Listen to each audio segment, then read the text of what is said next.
Welcome to Cosplay Vicar. This is my maker channel and I am talking to you today about my R2 dome that I'm working on. This is my second video on this. Previous video showed the dome before it was worked up. This is now painted up and completed. This is the kind of projects that I'm doing on the side. I'm just kind of working on it every time I've got 20 minutes, 30 minutes. People keep saying, how have you found time to do that? I'm just doing a little bit. When I've got 20 minutes in the morning, or I've got half an hour in the evening, you do a little bit more, and this is where I'm up to so far. For those who want to know where I've got the files from, they are from Mr Baddeley. I'll put the link in the notes. He's come up with these amazing 3D printable files. So I'm not going to talk about the 3D printing side of it. I have hit pause on my 3D printing at the moment, only because I've run out of PLA. This project will take 25 rolls of PLA. This ended up being 3 rolls of PLA in the end, and half a bottle of resin. Most of this is 3D, well, it's all 3D printed, but it's PLA, printed with PLA, and then some of it is resin. So things like the hollow projector, I actually printed those. This is a test print I was doing of a hollow projector with my resin, but the weight of it was so heavy. The problem is when you're printing heavy weighted and you're printing kind of upside down, I have a tendency on my printer for them to drift, so you end up with these, that's an absolute mess.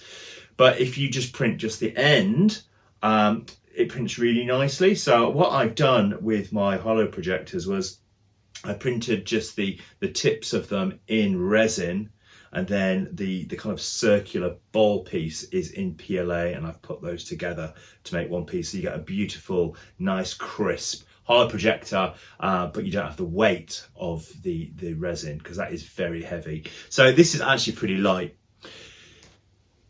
So how did I get to this point here? So in my previous video, you saw me using some rub and buff to try and kind of chrome it up. So that's what I did. What blue did I use for R2? It's a very good question. That is one of the big questions that everybody asks on the forum. I used the Citroen Poseiden Blue. The Citroen Poseiden Blue. This one is by Hycote. I'll put a link in the show notes. That's the blue I've used, and I'm really pleased with it. I wanted a deep blue, but I wanted something that had got something extra in it. I didn't want a flat blue. And what's nice about this is there's just some you won't say silver speckles, but there's something more in the paint that just makes it help it look a bit metallic as well. So that's what I used for that. The general silver I used was this Audi 4-set silver, metallic silver. That's from Halfords. And then I used the rub and buff on top of the silver to give it this effect. Now, what did I do to make it look like this? I'm really pleased with how my domes turned out. I wanted a busted up, dirty, grimy dome. So what I did was this. Once I'd put it together, I did a general wash of a number of acrylic paints that I wanted to get into all the divots. Those acrylic paints were burnt umber and a dark brown, and I created a rusty kind of colour that I put in there. And what I would do is I'd paint it on very wet, and then you wipe it off. Put it on, wipe it off, put it on, wipe it off. And that's what I did throughout. I did that in all the cracks and crevices. Then what I did was I've gone in with my airbrush, and I've used a number of different colours. First, black. I've used a lot of black because I really wanted to dirty up the dome around. And what I wanted to do was around all the edges of the kind of, they're called the pies, these pie cuts. I wanted to kind of dirty those up. So I would spray it on, leave it for a minute and a half. Then I went in with a cloth and I started wiping it off. And I would go in again and wipe it off. And as it dried, you end up kind of scuffing some of the paint, and you start seeing the silver shine through. And that's the effects that I wanted. So some of the effects that I wanted was like this patch here, where there's obviously been dirt and then it's been scuffed off. And I wanted it to be really uneven. I didn't want it to have any kind of rhyme and reason. I also wanted to be patches where the black kind of would look like it had been rubbed down, as if there's been a burnt,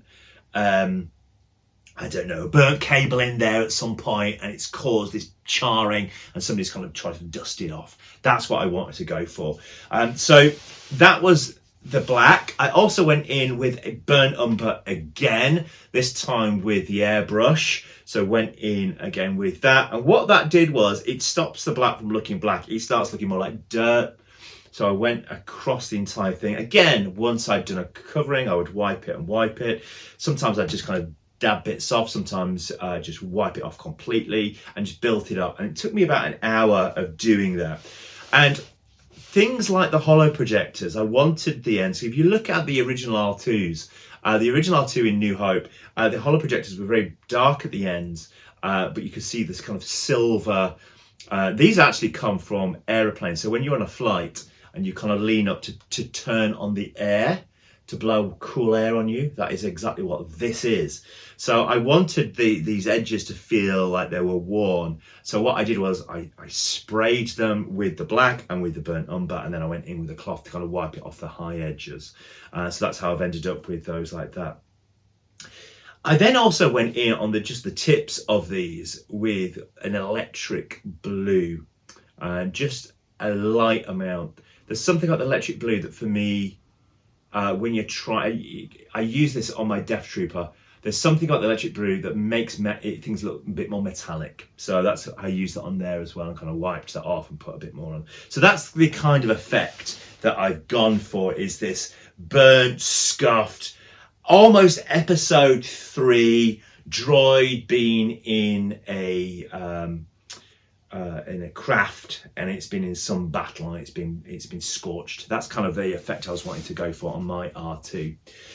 How did I make the little black dome here? Well, that is nothing more than a Christmas decoration. What I did was I covered the outside in masking tape, then on the inside I spray painted it with just a black gloss paint that I had, did a number of coats of that, and then I was able to put it underneath the dome and just draw inside roughly which portion of that I needed to go in, Dremeled it out, and then I glued it in.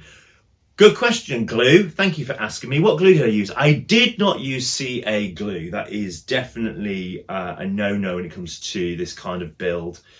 Small parts maybe, but resin. So epoxy resin is what I've used on this. Some of the panels I've just hot glued in because I may in the future decide. I had this thought that maybe one day I might go back and make these panels so they open and shut. That is not going to be an early part of this project. If I've resined them in, I can't then take them out. But if I've hot glued them in, I can take them out. So quite a lot of these I've just hot glued in. Any panels that are permanent, I've resined, epoxy resined those in. So epoxy resin is my main glue. Hot glue for things that I may be removing in the future.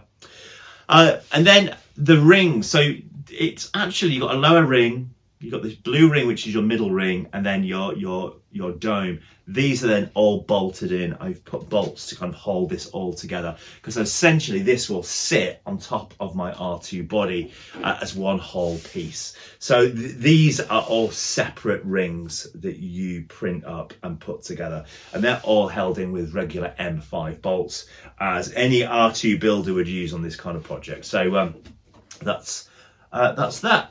Anything else I could tell you about the paint job? Because that's what this video is on, the paint job for the top. I've mentioned the blue, I've mentioned the silver, I've mentioned the rub and buff, I've mentioned going in with the airbrush. The airbrush is the key thing for me. Airbrush can get an effect that I really kind of desired. I have on my phone a photo album of all the R2 droid shots from movies that I like, or where people have seen R2 from the movies being presented somewhere, and I've got them on my phone. I could go through, and I was looking at, I like that from that shot, I like that from that shot. I loved how there was scuffing on one of the droids kind of around this eyepiece, so I was really going to just, I wanted to see the scratches kind of coming through where people have obviously tinkered with R2 on his eyepiece. So that's what I was trying to do. What I have put together, which is possibly helpful, I have a little folder, and in my folder I have got photographs of R2 that I show me the whole build, what he looks like, front and back. I've got some of the early drawings of R2, you can see Kenny Baker inside. Then I've got Mr Baddeley's, that's his name, Mr Baddeley's kind of maker notes, build notes. So what he's done, he's put together some really nice PDFs. You'll find these all on his Patreon page. He's put some really nice pages together where you can just simply follow the instructions for building R2. It gives you a list of all the things that you're going to need to print, and then it talks about how he would recommend putting it together. And I would really say following his notes are really worthwhile. There were some things that he suggested, I just couldn't get them to print that way. They kept coming off the print bed, so I would print them. So he suggested you could print all these pies all upright next to each other. I couldn't do that, they just kept coming loose, so I ended up printing them individually. But you know, that's minor details really. But yeah, so that's what I've done. I've put my folder together, and now I turn the page to the body. So I'm now starting to think about the body, and that's going to be my next part of this project. I have got my Lazy Susan, so that's ready, so I can have my spinning dome. The next video that you'll see will be the lights that are going to go inside my R2 dome. So that'll be the next part of this project. So as the 3D printer starts going for the body, I'm going to be working on lights. I'd also like to work on sounds. I like the idea of having some sounds in this, that when I show this off to people, I can play some sounds that come out of R2's head. So I've got a whole working dome. Even if in the end my sounds will come out of my body, I kind of like the idea at the moment of there being some way of sounds being played in the head. So that's going to be a little project over the next couple of weeks to make this one piece. I'd love to have this on display, just his dome. And then I could be working on the body, and I can come back to the dome. I'm going to get some cutaways and that kind of thing for you guys. But there you go. That's the paint job for my R2 head. I hope you found it interesting. If you have built an R2 dome and you've got a weathering technique that I don't seem to have used and you think it'd be worthwhile me knowing about, please put it in the notes, because I would absolutely love to. I love watching and learning how others have done this, so I can learn myself.